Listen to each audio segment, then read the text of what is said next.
Everything changed in a matter of seconds. But to truly understand this moment, we have to take a step back and talk about the crushing weight of history. You know, in the National Football League, there is absolutely no crown heavier, no spotlight more blinding than being the franchise quarterback for the Green Bay Packers. It's not just a position, it is a lineage of absolute royalty. You've got the ghosts of Vince Lombardi and Bart Starr walking those halls. You've got the gunslinging, almost mythical status of Brett Favre. And then the surgical, awe-inspiring precision of Aaron Rodgers. When you inherit that mantle, you aren't just stepping onto a football field. You are stepping into a crucible. You're taking on the unrelenting expectations of an entire culture built on the frozen tundra, all under the intense, unforgiving scrutiny of a media market that demands absolute perfection. I mean, think about it. Every single throw is compared to a Hall of Famer. Every minor mistake is magnified 1,000 times over on national television. And yet, for the man currently wearing that heavy crown, the reality of his elite performance is violently colliding with a narrative of overwhelming disrespect. Welcome to NFL Nexus. Today, we are pulling back the curtain in this explainer to look at one of the most baffling discrepancies in modern football history. Why is the NFL's rising star still being treated like a rookie? It's a question that demands our absolute attention, and it fundamentally challenges how we actually evaluate talent in this league today. Just let that sink in for a second. We are watching a player who has systematically dismantled elite NFL defenses. We're talking about a guy who, late in the season, stared down incredibly exotic blitz packages, instantly deciphered disguised coverages pre-snap, and manipulated veteran Pro Bowl safeties with nothing more than his eyes. He took the reins of a historic legacy franchise, navigated a highly turbulent early season storm, and orchestrated an absolute masterclass down the stretch. Yet, somehow, the public perception is entirely trapped in the past. There is this staggering, almost unbelievable gap between the complex, high-level execution that the film shows us on Sundays and what the collective football world is willing to actually admit on Monday morning. And to see exactly how deep this cognitive dissonance runs, we don't even have to look at a bitter NFC North rivalry game in the dead of winter. We just have to look at a warm summer evening, thousands of miles away from Lambeau Field, in a completely different sport. Section 3. The disrespect in LA.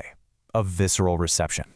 I want you to transport yourself to SoFi Stadium in Los Angeles. The atmosphere is completely electric, but not for American football. No, it's a highly anticipated FIFA World Cup match, Spain versus Belgium. The stands are packed to the brim with an international crowd, totally removed from the frigid, die-hard football culture of Wisconsin. So during a routine pause in play, the massive state-of-the-art Jumbotron pans across the VIP section and lands on a seemingly innocent spectator just enjoying his off-season. Jordan Love. The sound was immediate, and it was undeniable. A cascading wave of boos echoed through the cavernous architecture of SoFi Stadium. Actually, it was so loud and so sustained that it bled directly into the live television broadcast, forcing reporters on site, like Matt Schneidman, to clarify to the world exactly what was happening. This wasn't a stadium full of division rivals holding a grudge. These were soccer fans in Southern California.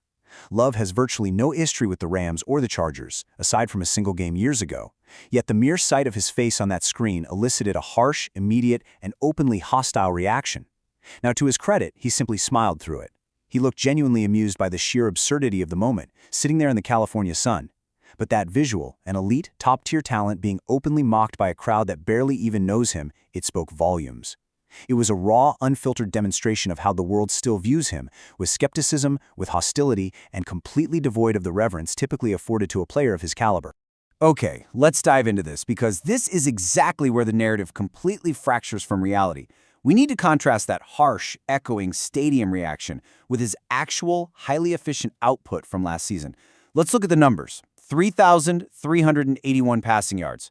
23 touchdowns, and a microscopic 6 interceptions. Look, these are not the statistics of a struggling game manager just hoping his defense bails him out every week. These are the metrics of a deadly, precision-based orchestrator. Let's really focus on those smallest details for a second. To throw 23 touchdowns while only turning the ball over 6 times in the modern NFL, that is nearly impossible for a first-year full-time starter. It requires a truly elite level of processing speed. It means he is making full field reads, he's identifying those microscopic windows in heavy zone coverage, and he's delivering the football with perfect timing, all while completely avoiding the catastrophic, game-losing errors that normally plague young quarterbacks. He isn't just taking care of the football. No, he is actively weaponizing the Green Bay offense while minimizing risk at a historic rate. The boos in Los Angeles simply do not match the cold, hard reality of the box score. Section 6.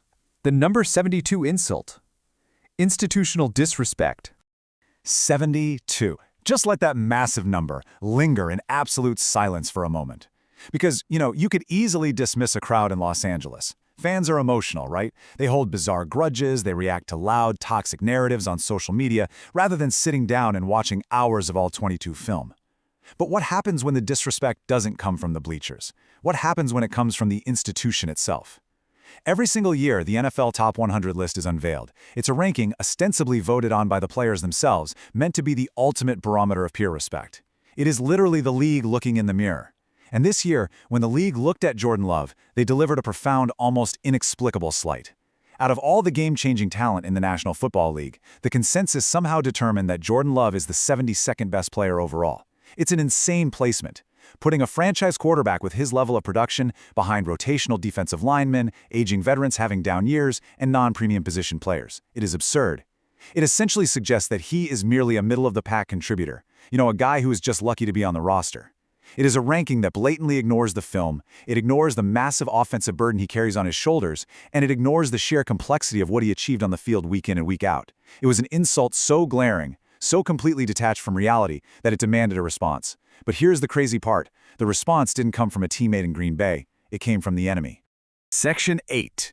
Micah Parsons steps in, the defender.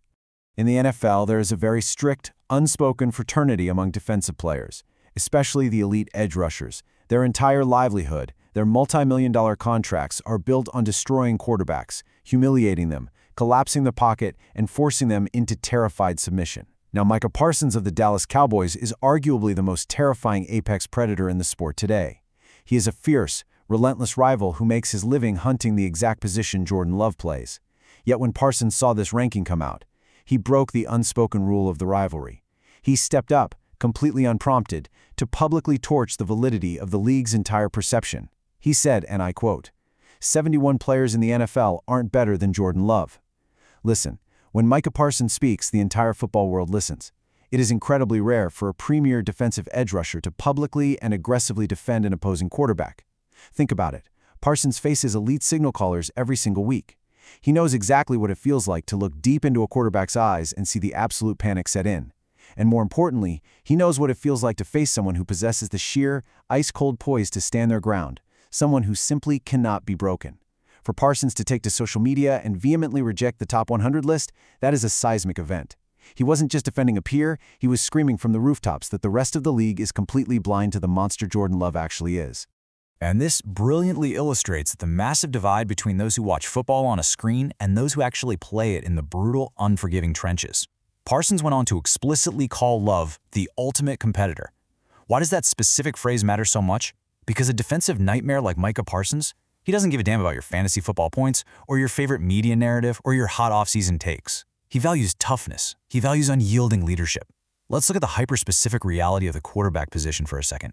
Parsons values the grim, terrifying reality of a quarterback standing tall in the pocket, seeing a zero blitz coming straight at him, knowing a rib-crushing violent hit is fractions of a second away, and choosing to step right into the throw anyway, delivering a perfect 15-yard dig route for a crucial first down. Parsons and his peers, they recognize that warrior spirit on tape.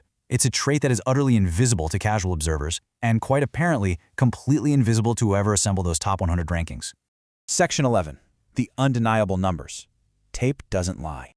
So the crucial point is, Micah Parsons isn't just operating on some gut feeling or blind respect here.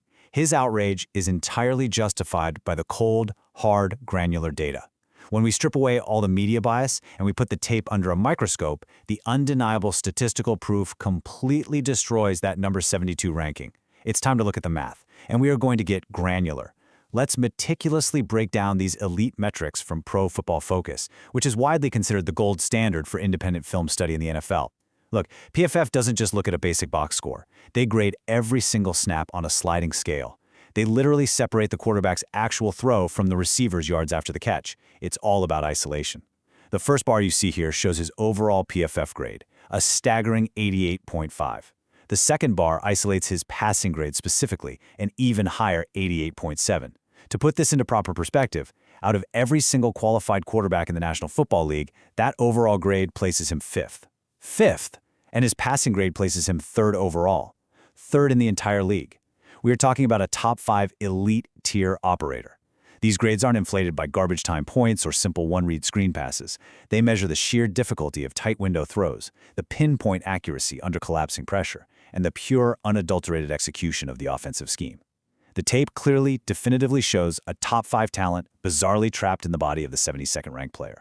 Furthermore, let's look at the trajectory of a season and unpack these metrics. Career high completion percentage, career high passer rating, career high QBR, career high success rate. These aren't just marginal, incremental improvements, This is a quantum leap in quarterback play.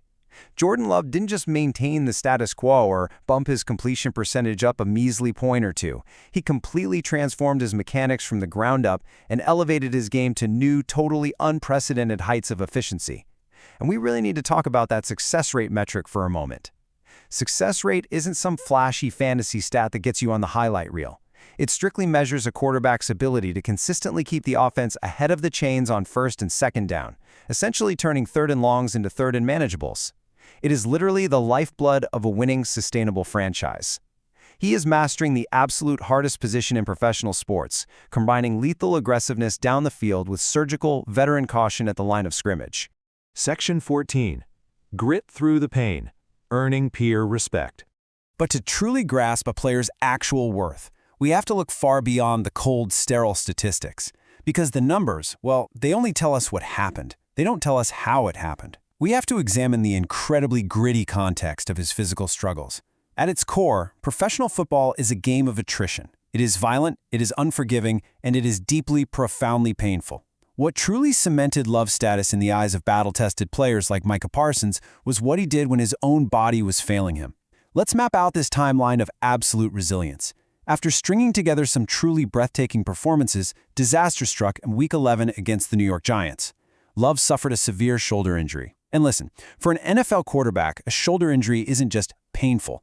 It fundamentally compromises the torque, the hip rotation, and the core mechanics of your entire livelihood. Most players, they would step aside. They'd take a few weeks off, heal up, and protect their future contract negotiations. Not Love.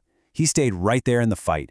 He guided Green Bay to a victory in that very game. Behind the scenes, the coaching staff had to physically alter their entire offensive scheme just to limit his hits, leaning heavily on the run game, utilizing quick-game passing concepts, demanding he get the ball out of his hands in under 2 seconds. Yet, he continued to play through agonizing discomfort, ultimately securing 15 total starts before a late-season concussion finally sidelined him. This is exactly what earned him the unwavering, unshakable respect of absolute terrors like Micah Parsons. He didn't flinch, even for a second, when the physical toll became unbearable. Now, what's really interesting about this slide is we get to see his absolute ceiling when the machine is firing on all cylinders and his health is fully intact. Let's go back to Week 8 against the Pittsburgh Steelers. This is a defense built from the ground up to humiliate opposing quarterbacks. We're talking about TJ Watt breathing down your neck off the edge and Minkah Fitzpatrick lurking deep in the secondary, just waiting to jump any lazy route. In that specific game, against that specific defense, Love put on an absolute masterclass. 20 consecutive passes completed. Just let that sink in for a second. Against an elite, ball-hawking NFL defense, the football literally did not hit the grass 20 times in a row. In doing so, he tied a legendary, hollowed franchise record held by none other than Brett Favre himself. He finished that day with 360 yards and 3 touchdowns, systematically carving up a historic defensive front by finding the microscopic soft spots in their zone and delivering layered throws with maximum velocity. This isn't just good play, guys. This is legendary execution on the biggest possible stage. Section 17. The ultimate ceiling. The reality gap. When we zoom back out to look at the historical scale of the Packers franchise, the picture becomes incredibly clear. Green Bay isn't just a team. It's an institution that demands greatness. And yet, Jordan Love is currently being judged by unrealistic expectations and the ghosts of the past, rather than his own undeniable execution in the present. There is a massive, gaping blind spot in the football community right now, and let's formally define this phenomenon. We call it the respect gap. This is the stark, jarring discrepancy between a quarterback's elite advanced metrics on film and their surprisingly low perception rankings in the media. NFL.com actually ranked him as the number 14 quarterback earlier in the offseason. The top 100 put him at 72 overall. Why? Because analysts, media talking heads, and casual fans committed to a highly negative narrative way back in October. They wrote their columns, they recorded their hot take shows, and they cast their doubts early. And now Now their ego prevents them from pivoting. It makes them incredibly hesitant to place him in the elite tier where he rightfully belongs. They are dragging their feet, holding on to outdated narratives, and completely ignoring the fact that the film and the very defensive players actively trying to stop him are screaming that he is a top-tier superstar right now. So let's move to our conclusion and see how all of this builds into the future. The boos in Los Angeles, the insulting number 72 ranking, the constant, unending questioning from the media, all of it has created a highly volatile, highly dangerous scenario for opposing defenses across the NFL. The rest of the league is strictly on notice. We are looking at a top 3 passer by the metrics, a player with the sheer grit to play through a shredded shoulder and the raw, unteachable talent to tie Brett Favre's most hallowed accuracy records. The gap between perception and reality is about to snap shut, and the impact is going to be absolutely devastating. The tape doesn't lie, even if the rankings do. But it leaves us with one terrifying, unresolved question to ponder. What happens to the rest of the league when a top-tier, elite talent is fueled by blatant, institutional disrespect? Thank you for diving deep into the film and the facts with us today here at NFL Nexus. If you want to continue uncovering the truth behind the league's biggest stories through premium cinematic explainers just like this one, I demand that you hit that subscribe button right now. Like this explainer to push the truth up the algorithm and get down in the comments for me. Let me know if you think Micah Parsons is right or if the top 100 list actually got it right. And hey, if you truly want to support this channel's mission to bring you unmatched, granular football analysis, support us directly by clicking join and becoming a channel member today. We couldn't do it without you. Until next time, keep your eyes on the tape.